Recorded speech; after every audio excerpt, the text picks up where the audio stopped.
Enggak. Begini. Ada enggak?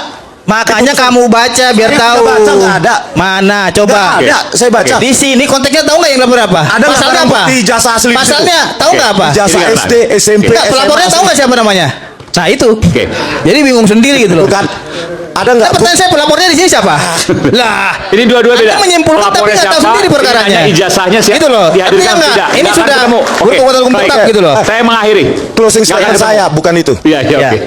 Jadi begini, ya saudara sebangsa dan setanah air yang cinta pada Indonesia, bukan berarti karena kita challenge Mabes Polri terus kita tidak sayang pada negara ini. Bukan, kita mempercerdaskan publik dengan sains kok. Jangan diancam-ancam lah bahwa peneliti nggak punya hak untuk meneliti ini. Siapa Anda? Memangnya peneliti perlu otoritas kepolisian untuk mana yang perlu kita teliti? Jangan ancam-ancam. Ya, pengacara itu jangan suka mengancam. Pengacara hadir, lahir karena negara kita demokrasi. Suburkanlah demokrasi ini tanpa ancaman-ancaman. Gitu loh. Berikutnya, kenapa kita mempertanyakan kredibilitas Mabes Polri bahwa itu bukan hasil akhir absolut terhadap sains? Karena kejadian sebelumnya, tadi saya bilang, laboratorium toksikologi kasus Jessica Wongso salah hitung mundur waktu. Dia bilang 16.39 sekian detik, harusnya 16.20. Dan Jessica di situ sedang ada di kasir yang dituduhkan 16.29.50, dia taruh itu cyanida. Itu hasil toksikologi Mabes Polri. Dr. Nur Samran Subandi bisa di-download itu di direktori Mahkamah Agung. Itu dikatakan Jessica dituduh 16.29.50 memasukkan cyanida. Padahal prediksinya dia Nur Samran Subandi karena salah hitung 16.39 sekian-sekian, maka ada deviasi katanya. Padahal 16.39 itu hasil prediksi dia adalah hasil perhitungan mundur waktu yang salah. Seharusnya 16.20. Jessica sedang ada di mana sih itu?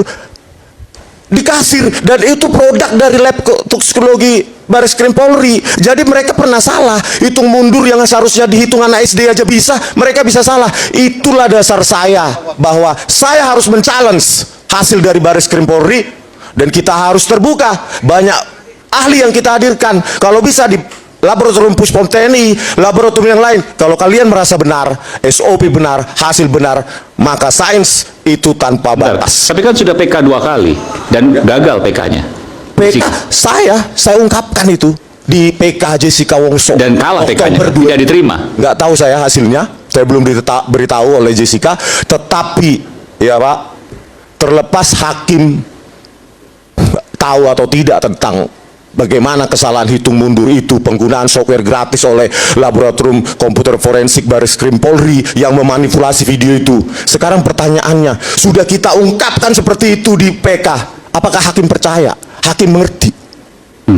Itulah kebenaran, makanya harus kita challenge. Kalau nggak kita challenge, maka kita menjadi bangsa penjilat. Sains harus di-challenge. Bukan dilaporkan, bukan dihukum. Iya. Pak Susno menarik. Sains ilmiah bukan dihukum, bukan dilaporkan, ini kita belajar tapi ditantang. Mungkin 8 atau 12 semester ya. Tetapi alangkah bagus kalau kita belajar hukum, kita mematuhi hukum ya. Artinya mematuhi hukum, kita pedoman kita hukum. Standar kita harus hukum. Terlepas daripada hukum itu buatan manusia, ada kelemahan, tapi itulah yang kita sepakati. Sepanjang kita memakai maunya kita, ibarat pertandingan, kan ada aturannya, ada wasitnya. Kalau kita kalah, kita menyalahkan wasit atau menyalahkan aturan, maka buat apa kita bertanding? Nah, maka itulah perlu permainan yang jujur, permainan yang sportif. Dalam hal ini kita berasumsi bahwa laboratoriumnya benar, peralatannya benar, kemudian para saksi yang diperiksa, UGM, dosen, teman sekolah dan sebagainya memberikan keterangan yang benar, dan termasuk saksi pelapor juga memberikan keterangan